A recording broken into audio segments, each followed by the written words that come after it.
Pour moi, ça a été une invitation à plus d'attention pour les prêtres qui, ayant eu tout un temps dans le diocèse et qui deviennent prêtres aînés, qui ont besoin d'être aidés dans cette nouvelle fonction et en même temps ne pas se sentir des bouche-trous et des inutiles.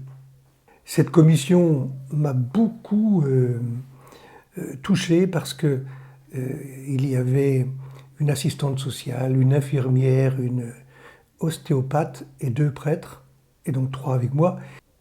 Qu'une femme assistante sociale ou qu'une infirmière puisse aussi rencontrer à égalité qu'avec le prêtre, ça a permis à beaucoup de prêtres aînés d'oser parler de leur vie. Cette commission-là, elle répond vraiment à une demande indispensable des laïcs qui ont une compétence dans le domaine, soient présentes à la vie des prêtres aînés.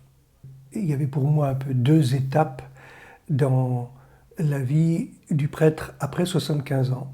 Une première étape qui pour moi est 7, 8, 9 ans, où il y a encore la santé, souvent, il y a encore du dynamisme, souvent, il y a une envie de rendre service, souvent.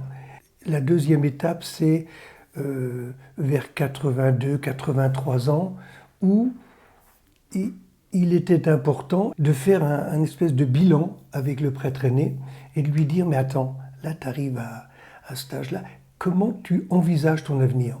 Est-ce que tu veux bien même rencontrer l'infirmière pour dire « Tiens, il y a peut-être des problèmes de santé, ainsi de suite ». Mais faire en sorte que le prêtre aîné ait un lieu d'écoute et la confiance étant installée, oser parler de ces petits problèmes. Et le constat que j'ai fait, c'est que lorsque des prêtres, 83, 84 ans, envisageaient leur avenir, les choses se passaient beaucoup mieux, tandis que lorsqu'ils arrivent à 86, 7, 8, 9, c'est trop tard. Ils ne peuvent plus décider. Il faut que quelqu'un décide pour eux, et très souvent, c'est douloureux, quoi. C'est dur à vivre et il y a une plus grande impression de rejet.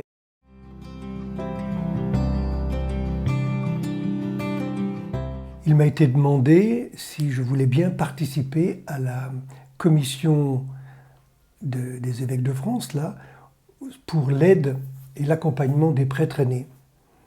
Et j'allais dire, j'ai pas hésité un instant à dire oui parce que l'expérience de mes 8 ans de proximité avec les prêtres aînés m'a fait dire là, il y a un enjeu, c'est-à-dire comment accompagner les prêtres aînés, comment c'est pas évident pour eux de leur dire tu n'as plus de responsabilité et comment corriger ensemble cette notion où moi, prêtre aujourd'hui, je suis un bouche-trou.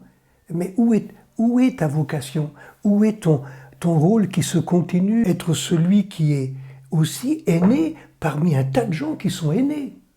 Tous ceux qui deviennent veufs, tous ceux qui sont aussi séparés et tout, il y a le même problème de solitude. Et quelque part, nous, on a vécu cette solitude, on l'a plus ou moins acceptée, et je vais redécouvrir en tant que prêtre aîné que ma véritable fonction, c'est d'être un homme de Dieu qui, encore une fois, prie, prend le temps de préparer son enseignement et prend le temps surtout d'être avec les gens. Je connais un petit peu la Fondation pour le clergé.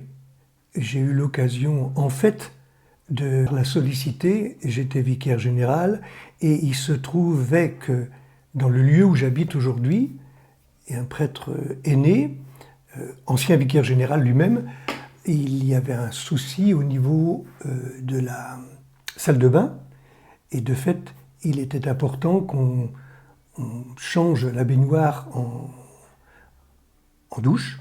Et donc il se trouve que il y a 5 ans, je crois, cette salle de bain a été rénovée complètement et que moi, aujourd'hui, j'en bénéficie.